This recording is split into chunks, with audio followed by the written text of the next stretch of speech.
Hey everybody, I'm Deborah Westbrook, and the title of this channel is To Be Brilliant. Why?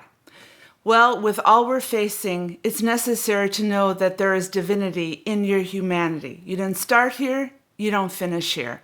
So to live the best life that you can, you have to move in your intuitive resolve and take your cues from a higher realm. And then you walk out the beauty of your humanity within your divinity. So I titled this today, In the Beginning I Am. And I'm going to take some thoughts from the phenomenal book, Pure Human by Gregg Braden. And we're going to talk a little bit about transhumanism. And what we're going to end with is how I navigate seeing everything that's going on, all the evil, and I rise up higher. And I believe in myself, in my ability to navigate this realm in abundance, no matter what happens, within a perfect love that doesn't fear death. So welcome, subscribe, share this, and I'll leave a comment below of your thoughts. So as I said, the thoughts today are from Gregg Braden's new book, Pure Human, along with a lot of other things. But one of the quotes he uses is by William Blake. And it says, God becomes as we are, that we may be as God is. Your essence is eternal. It's infinite. You're now displaying it in your humanity at this energy for whatever reason. Many people believe we chose to come here. For whatever reason you are here now, there is a higher realm to tap into. And he often states in this book that technology is only mimicking what we really have inside. Our biology is beautiful, priceless, but we've been taught to believe that it's flawed and in need of anything to give us a boost up, and whether that be technology, government, or religion. I am that I am, and in the beginning of this time here on earth, I am, and I take my clues from a higher realm. So there is no separation in the cosmos. All is entangled and all is connected. What I wanted to say is, why am I speaking about this? Well, I like to integrate science and spirituality because I was a science, biology, and math major in university, and I also was a minister for many years. In and of themselves, they don't have the full picture. Religion is determined to create a duality in your life. Science is wanting to strip you down to just matter in a flawed humanity. But when you rise up and you integrate both of those within the quantum realm, within the field, and you see what true spirituality is, then you move in a higher plane. I believe in people. I believe that they're brilliant. And if you don't see your brilliance, it's because that you may need a healing or whatever. We'll talk about that. So all is entangled and connected. Having said that, being in God and Source simply means that I have no beginning and no end. So when I come into this realm, I am. And I tap into my essence to navigate this realm. And that is different than what you do. It's who you are. So Houston Smith, another quote from this book, says, we are a blend of dust and divinity. Well, I find that kind of fascinating because humanity, we are just here temporarily. And if you really don't fear death, if you move in perfect love, which casts out any fear of death, you're going to flow contrary to what's being said all around you. You're going to flow in your divinity through intuitive resolve. So I never was nothing in my divinity.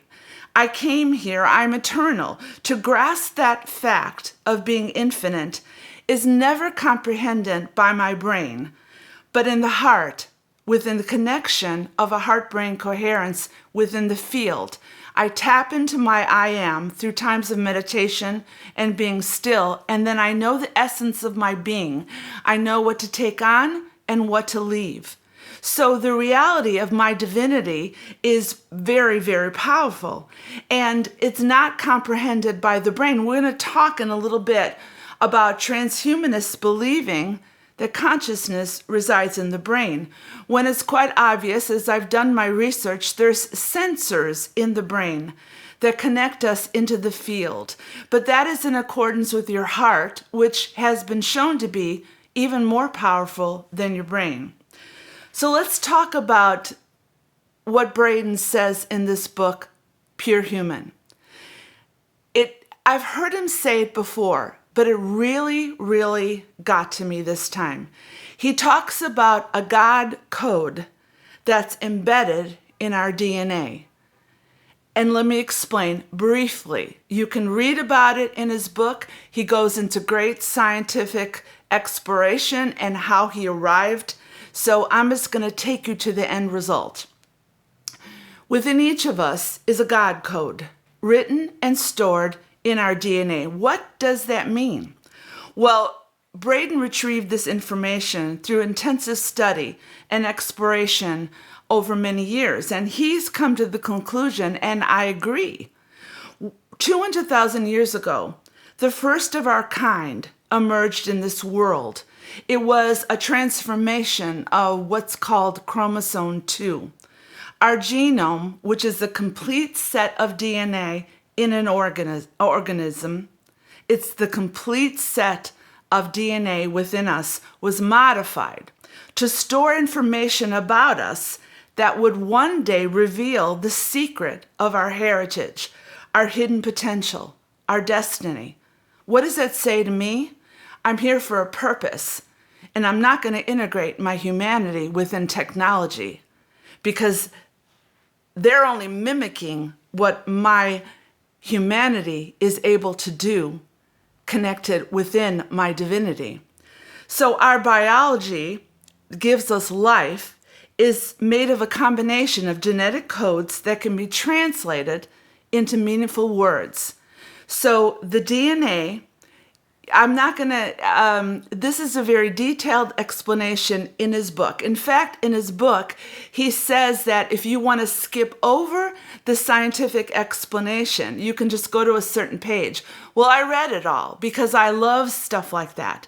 So what happens is that there's a code written in our DNA that translates into the language of Sanskrit, Arabic, and Hebrew. And that code, which is phenomenal, if you even look up the God code, it converts the elements of our DNA into an ancient alphabet. And when he put together the ancient alphabet through letters, he discovered that what it said was God eternal within the body. God eternal within the body. So he said that 200,000 years ago, however, we're not going to look at how this happened, why this happened, but the genome in our DNA was changed to give us the innate ability to be beautiful humans living in our divinity, able to connect in the field right here, right now. We are God eternal within the body. So what's the message coming from outside of us? You need more and more of shots. You need more and more of meds. You're not okay the way you are. You need a savior. You need to walk the aisle to prohibit getting sent to hell. You need government to help you out. You are not good enough. But the God code says God eternal within the body. And this is from ancient alphabets that has been hidden from us. This is a phenomenal understanding. You can believe it or not. I believe it. So the signature within each of us is simply telling us that the architect, creator, source, God, created us with an authenticity, sovereignty, and creativity to navigate time here and now. But it's very individual. It's very unique with each of us. That's why the push to do something, to gain something, may not help. Going to a conference, securing a life coach, they're not going to help you until you tap first and foremost within yourself. And that is the problem right now. So many people are denying relationship. They're spending all their time hooked into social media where the algorithms control. Young people are continually hooked to their phone to the point where they'll take on any technology because they're believing that it is so much better than their humanity. Well, why not trust and be still and know and lean into, through meditation exercises, what your heart is telling you? I've done that over and over again. And as I've said many times, I lived life intuitively. Did I live a normal life where I had responsibilities? Of course. But even in those responsibilities, I was focused on intuitive resolve and what I was hearing from a higher realm in order to make decisions about my forward path, what to do, what not to do. And that was learned because intuition comes from subtle nuance. It doesn't yell. It's getting to know yourself within. Well, what is technology doing? It's overriding our relationships with one another. It's atrophying our brain. Now, I'm not opposed to the compassionate use of it, but the agenda is making it look so slick and so beautiful that there is an agenda. And the agenda is to contradict your humanity by having believed it's flawed. And that's called transhumanism. So, God eternal within the body. Why is this important now? We are on the verge of completely relinquishing our divine humanity in the face of external tech and implanted neural technology. And he gives a verse in this book, which, this is an incredible, the Bible is an incredible ancient wisdom book when it's not interpreted by Christian fascists or Christian Zionists, or it's not interpreted by religious people. When you look at it through a spiritual realm, it raises you up higher to see your divinity and your humanity. So 1 Corinthians 3:16 says, "Don't you realize that all of you are the temple of God?" Not counting on a church. You're the temple of God whether you ever step foot in a church again. You are physically, emotionally, and spiritually the temple that emulates the beauty of Source here in time. You came from the essence of the divine mind, and you came to learn what that essence is to display it in your humanity. So physically, you have, I am my biology, I am my emotions, I am my spirituality, I am that I am. So with the focus always being outside of ourself, with the constant controlled perception of fear, most of us do not have the time to actually explore an inner dialogue where we're still and will learn something about ourselves that comes from within ourselves. Most people will tell you that that's absurd. You need help. Do you? Maybe sometimes you do. But there comes a point where you have to trust yourself and lean into your heart to know yourself. So we are the temple of God, and that the Spirit of God lives in you. The essence of God lives in me. The consciousness which forms the foundation of the cosmos lives in, as, and through me. So not the church or institution. When you can call it Christ consciousness, you can call it the field, you can call it consciousness, it doesn't matter. But when we know that, in the coming days, amidst increasing chaos and collapse, we're going to lean into our consciousness as we go through it.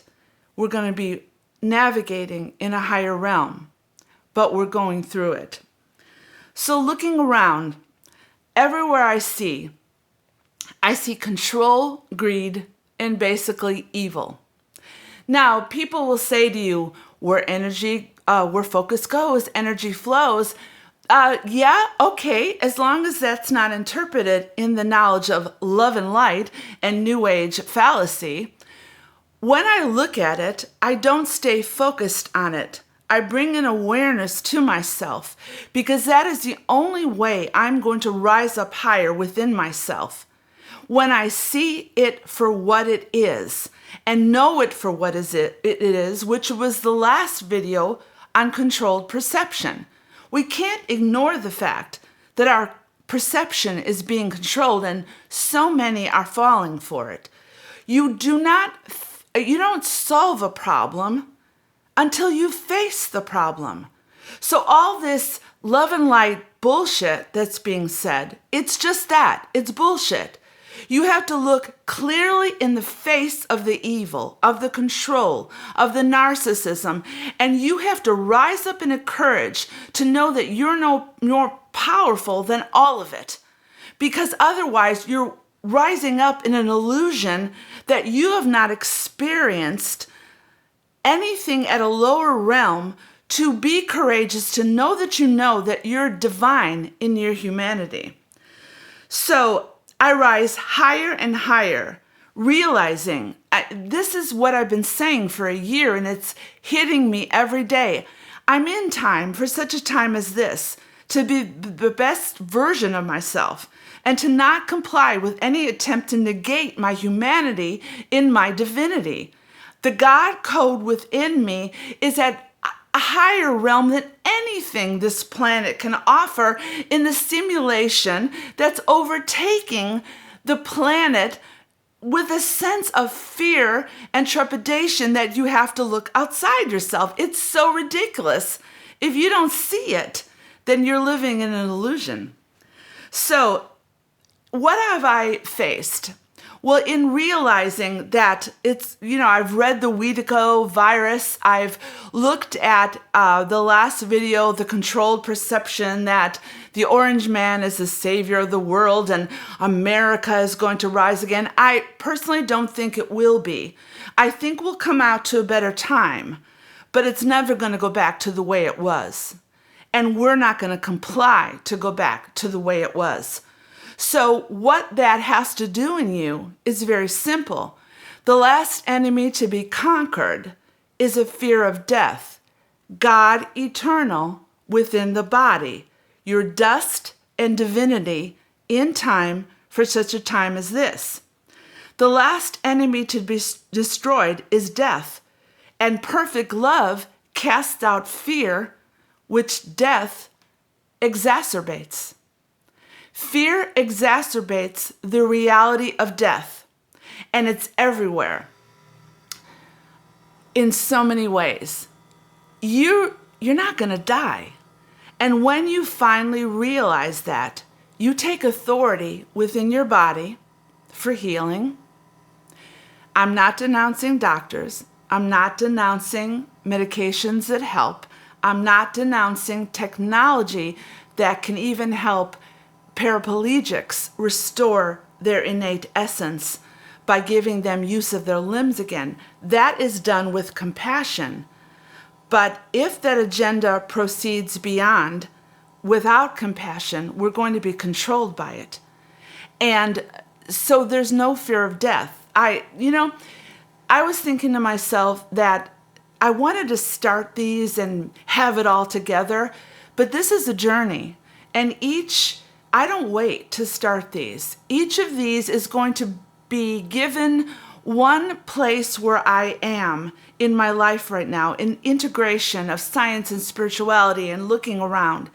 And I don't have it all together, but I do know that I am rising up in my intuition and my synchronicities that happen to me on a daily basis.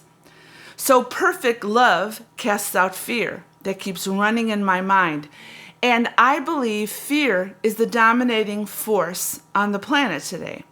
Fear keeps you caged in, hesitating to acknowledge an internal dialogue that says you're worth everything, you're authentic, you're sovereign. Fear keeps you looking outside yourself. And I, along with many, had issues of so much fear in my life that I thought I was going to live forever in lack and homelessness. But it still tries to come on me, but I literally stand up and I have the courage to know, no, that's a very low level energy view. You're brilliant. You're powerful. You're courageous. Stop looking outside yourself for answers. Take the time to meditate and to be still in whatever way. There's no prescribed reality of having to do this. You can go sit out in the woods. You can go sit at the ocean. You can go sit on your couch. But tune into yourself. AI, among many things it's doing, is surpassing this internal dialogue where we find ourselves to know ourselves. I can just ask AI. I can ask ChatGPT, and I don't have to sit in silence. And somebody wrote a comment where they said they're obsessed with AI and ChatGPT, and I just laughed. You're obsessed with the machine that's overriding your humanity in so many ways without acknowledging your divinity, abolishing pretty much your creativity to suck you into a path that you become so dependent on it, your obsession becomes the reality. And then you hand over your reality to technology. So techies believe that consciousness resides in the brain. So many fear dying. So they want to be immortal. So they have a fear of death. So they're uploading their brain. Elon Musk did this to the cloud. I believe Deepak Chopra did this so that he could present himself to his grandchildren in the future. But this is only the beginning. So there is a digital immortality that they're going to begin to push on people. It may not be here yet, but realize one thing. The agenda behind technology is a technocracy, and it's on total control of your humanity. But right now, it looks so phenomenal. It looks so awesome, so wonderful, that it's tempting to go that way rather than to sit and be creative and listen to your heart. There's so much to say about it, but I'll leave it at that. So, believe it or not, mind uploading is treated as an important proposed life extension, and it's called digital immortality. But why don't you subscribe to the God code, which says God within the eternal body? Why don't you forego, and again, there's a balance that's needed. But you see, we can balance ourselves in using technology. But the end result is that it's being controlled to monitor our thoughts, to monitor our lives, and whether you like it or not, it's here to stay. So right now, you need to make a decision. How much are you going to buy into it? And how much are you going to realize that there is divinity in your humanity? Now, Gregg Braden in this book talks about transhumanism.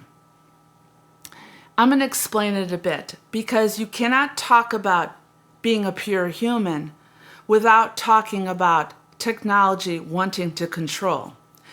So why am I speaking on this? Well, it's my passion. The dream that I had changed my life. And I feel that after a year and a half of having the dream, that I'm now able to walk it out step by step. And I'll tell you again, to speak it to myself, the third portion of the dream. I was at Stanford. The professors directed me in a certain path. I stood before a building and I was handed a black box. And above the black box were the words edict. Now, for those of you who don't know, a black box reality is the essence of technology where they do not know yet what's going on in the middle, in the midst of this machine learning. They know input in and output out, but they don't know what's going on in the middle. But you do. You do know your heart. You do know your authenticity and sovereignty. Or if you don't know it, why don't you know it?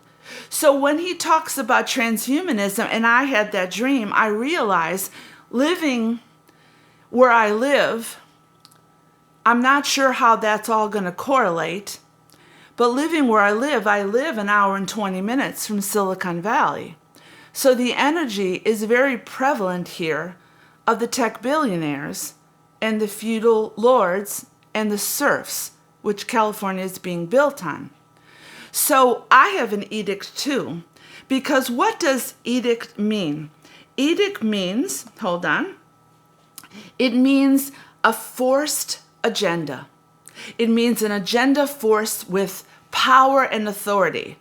Well, my edict is to deconstruct the black box reality, to show you that, yeah, you can use this stuff, but don't entangle. Because you see, what's coming is the entanglement of our humanity with internal technology. It's already starting.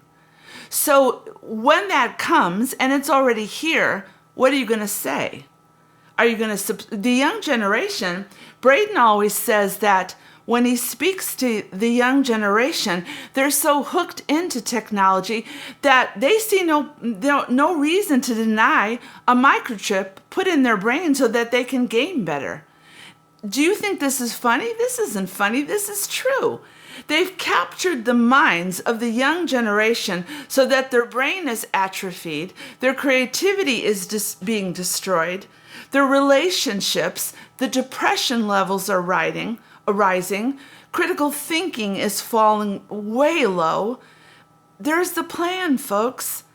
So how do you, as an individual, well, if I had children, I would teach them to meditate and to be still and to listen to their internal voice. But on the other hand, so many parents are so damn busy because of the poverty level in the United States rising and the cost of living and inflation, which we're being lied to about, is rising so high that it's almost impossible to spend time with your children. So relationships are going by the wayside. So let's look at transhumanism, and you make the decision for yourself. The goal of transhumanism, and this is, I'm giving credit to Gregg Braden because some of these ideas are from his book. The goal of transhumanist is to transcend our natural body limitations, expand our lifestyle, and ultimately achieve immortality. Some view transhumanism as the next logical step in evolution, leading to the creation of a post-human society. That is why Braden wrote his book on Pure Human, because we're getting close to the reality of it constantly overtaking us. The World Economic Forum, so many of those plans have a 2030, 2035 agenda. Ray Kurzweil said that Yuval Noah Harari said we're hackable animals. Ray Kurzweil says by a certain date there will no longer be pure humans on the planet. This isn't science fiction, folks. This is reality, which you can take control of right now. So let's look at Elon Musk. Can I say President Musk? Possibly. He espouses transhumanism, even though his outward appearance is one of caring about humanity. And he practices what he preaches. He's the founder of Neuralink. Specifically, Neuralink aims to develop a brain implant that allows humans to merge with AI to cure certain brain diseases, which is good, and potentially enhance subjects by increasing memory. That's also good. But they're not going to stop there. Why? Because the essence of our lives is empathy and compassion within our humanity. And if you have no regard for humanity and you see that consciousness resides in the brain, technology can't connect to the field. Consciousness does not reside in the brain. The brain has sensory neurons to connect in the field, which is a higher realm. It's as simple as that. They can fight against it all they want. They're the ignorant ones. They're the ones that are believing that consciousness resides in the brain and they can upload their immortality. So let's give you an example of what AI, ChatGPT, language learning models are currently doing. They're providing a loss of critical thinking, creativity, and imagination and intuition, which will atrophy. Because if you don't use it, you lose it. If you have the ability to type an essay or write a book or create a work of art by going to ChatGPT or whatever sites you go to, then if you don't use it, you're going to lose it. And there's so much bullshit out there about creativity. It's going to enhance creativity. Really? Creativity comes from the field. AI is a technology that is earthbound. It's silicon-based. It's not organic, carbon-based, which we are. It's as simple as that. What else does AI do? Its constant use impacts the brain development, higher level problem solving, and decision making. You lose an internal dialogue when you know there is a way to go that for something or some technology that will give you an answer. And I'm guilty of that myself. I drive and I ask Siri to text this person or call this person. So there are some benefits to it. But when you lose that inner monologue, which is a constant conversation with your heart, then you're going to lose the essence of who you are. If you're going to lose that inner monologue by knowing that there's a path you can take where you can get the answer quickly and surely. But you know what? When I read things, and there's going to come a point where we're not going to know the difference. AI may structure things beautiful, but for those who are intuitive, which is you'll notice there's no essence. It may have good communication. It may be grammatically correct. It may have powerful ideas, but there's no essence of life in it. And there never will be, no matter how much they try to push it on you. So artificial intelligence is essentially the use of a machine to perform reasoning, learning, seeing patterns, solving problems, and expressing creativity. To the fact of the virtual world being more alluring than real life. It limits human relationship. What I'm seeing, especially here in this state, you can walk and people don't even talk to you. They're so focused on their lives for whatever reason, from fear, from financial instability, from family issues, they don't even know what's going on around them. And do you know who the people are that know what's going on around them? The people that have dogs. People with dogs will always stop and talk to you. But I've walked so many places and it's like they're lost in their own world. So it's that whole thing in 2020 was a planned agenda to establish one thing, the loss of our humanity in relationships. Families were split. Friendships were split. It's time to really passionately want community again. It's very simple. What does AI do? It impacts creativity. It limits human relationship. Do you know, I'll just throw this out because I've done a lot of research. China now, the United States is still focused on transhumanism, denying your divinity and your humanity by focusing on the fact that technology and is all robotic. But now China has started putting into microchips living cells to the point where they are asking the question, at what point does a robot with living brain cells become conscious? Now, I've said all that to say this, and I'm going to be talking about this book in the days ahead, as well as giving some intuitive realities that I'm hearing within myself. So subscribe and like this video. Tell me your thoughts. So how does this apply to me? How is this important to me? Well, my purpose in life is to keep reminding each one of you that you are brilliant. And that has a scientific background. Jesus said, "You're light."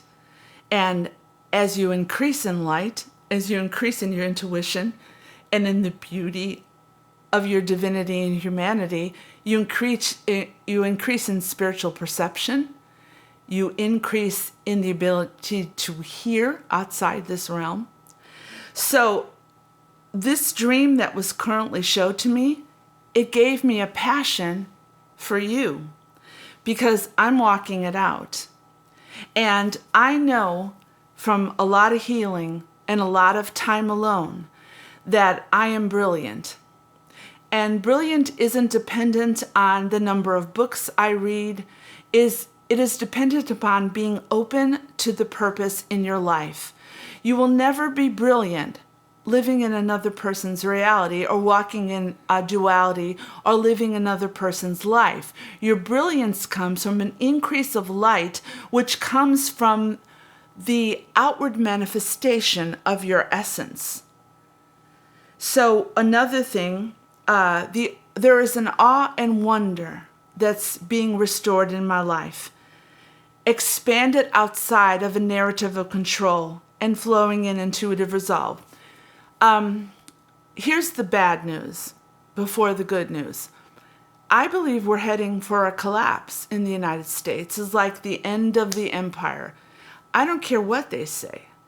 I believe that the empire is not coming back in any way, shape, or form. And it can't, because we have to go through to get to a new humanity within a new planet, and that requires you being in time.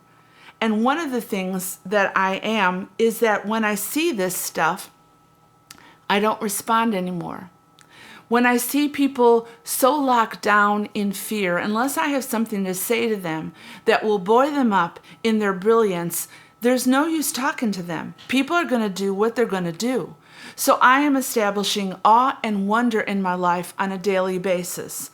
While I look at the ocean, or I look at people, or I encourage people, where AI is attempting to just, when you have an awe and wonder about technology over your own humanity, in your divinity, there's something wrong with that picture. And we're on a bad road forward. So I do believe we're going to collapse. I don't believe anybody can save us at this point. That's just my personal opinion. Listen to I listen to independent journalists that are not towing the party line. Now, why am I mixing all this together? Because I'm in the world, but not of the world. And the more I see what's taking place, the more I realize that every step in the road I take when I'm confronted with the reality of control, with the reality of fear, I choose to rise up in courage and look within for the answer. And I live in awe and wonder, meeting people that are placed in my life in the most obscure places, having dreams and visions and intuitive, that gives me a sense of awe and wonder. I live my life in intuitive flow. So, tell me what you think. Again, this is a journey. The next video, I'm going to go deeper and deeper and deeper into intuition and synchronicity. I have put myself out there and said to myself, I want to give you examples of how intuition is moving in my life so that I could establish a bit of awe of wonder in you. And maybe you have examples of intuition flowing in your life in powerful ways. Well, write them below. Give them. So I'll go deeper and deeper into a path of being led to teach what I'm led to teach, all for the purpose of establishing your brilliance. So stay tuned, subscribe, watch the last video, and I hope you've enjoyed this. Don't deny your divinity and your humanity. Take a step forward in courage and accept something different today, something that denies the narrative Even if people call you stupid or weird or quirky, be brilliant. And brilliant people are weird, quirky, unable to be defined. Why? Because they're flowing in their essence. So I love you guys. I hope you enjoyed this.